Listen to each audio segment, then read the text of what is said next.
नमस्कार। आज देश की तमाम फटाफट खबरों में आपका स्वागत है। खबरों के लिए आपसे निवेदन कि आप हमारे चैनल को सब्सक्राइब करें। तो बढ़ते हैं खबरों की ओर।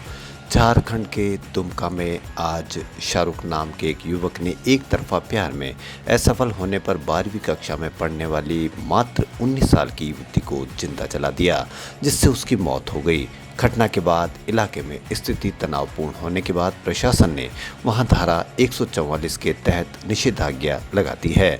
दुमका के पुलिस अधीक्षक अंबर लकड़ा ने पीटीआई भाषा को बताया कि घटना में 90% झुलस गई युवती को इलाज के लिए रांची स्थित रिम्स में भर्ती कराया गया था, जहां रविवार तड़के 2:30 बजे उसकी मौत हो गई। अब सभी से निवेदन है कि कृपया इस पर राजनीति नहीं करें, क्योंकि बच्ची किसी की भी हो, राजनीति किसकी सफल होगी अब हमको इस पर देखना है।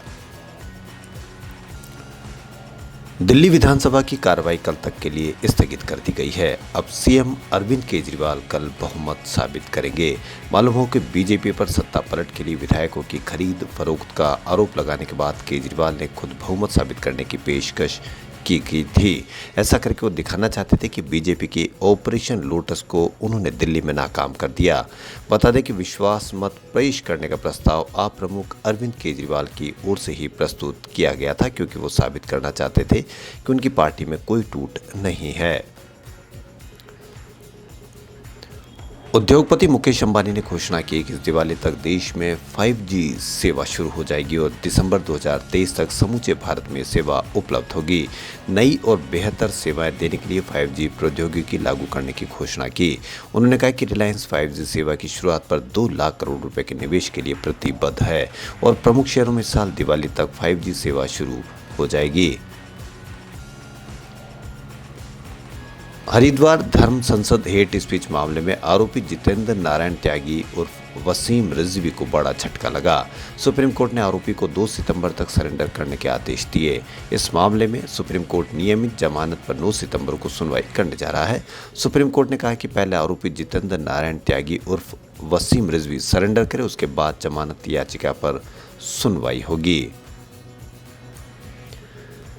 केरल के पत्रकार सिद्दीकी कप्पन की जमानत याचिका पर सुनवाई के बाद सुप्रीम कोर्ट ने यूपी सरकार को नोटिस जारी किया है। सुप्रीम कोर्ट ने कहा कि यूपी सरकार 5 सितंबर तक अपने जवाब दाखिल करे। अब सर्वोच्च न्यायालय इस जमानत याचिका का निपटारा 9 सितंबर को करेगा। यूपी सरकार ने नोटिस स्वीकार कर लिया। गौरतलब है कि सीजेआई यूयू ललित और जस्टिस एस रविंद्र भट्ट की बेंच ने इस मुद्दे की सुनवाई की है। कप्पन की ओर से कपिल सिब्बल ने कहा कि सिर्फ 45,000 रुपये बैंक के जमा करने का आरोप है। चीन में एक बार फिर से कोरोना संक्रमण का खतरा बढ़ रहा है। आलम यह कि कोरोना के कारण मार्केट एक बार फिर से बंद होने लगे हैं। 24 मेट्रो स्टेशन को भी बंद कर दिया गया है। राइटर्स की रिपोर्ट के अनुसार चीन के दक्षिणी शहर शेनज़ेन के हुआकियांगबेई स्थित दुनिया के सबसे बड़े इलेक्ट्रॉनिक्स बाजार को अस्थायी रूप से बंद कर दिया है। अधिकारियों ने कहा कि रविवार को 1.8 करोड़ की आबादी वाले शेनज़ेन में 11 लोगों की कोरोना रिपोर्ट पॉजिटिव आई, इसलिए एहतियात कदम उठाए गए हैं। न्यूड फोटोशूट मामले में अभिनेता रणवीर सिंह आज सुबह मुंबई के चैम्बूर पुलिस स्टेशन पहुंचकर उन्होंने अपना स्टेटमेंट दर्ज करवाया। रणवीर ने 2.5 घंटे तक पूछताछ हुई। वह अपने लीगल टीम के साथ पुलिस स्टेशन पहुंचे थे। रणवीर से पूछा गया 10 सवाल किए। उसके जवाब में वह खुद को पूरी तरह से निर्दोष बताते रहे। उन्होंने कुछ डॉक्यूमेंट्स भी जमा कराए हैं। खबरों फिलहाल इतना ही। यदि आपको हमारा चैनल पसंद आए तो लाइक, सब्सक्राइब और शेयर अवश्य करें। धन्यवाद।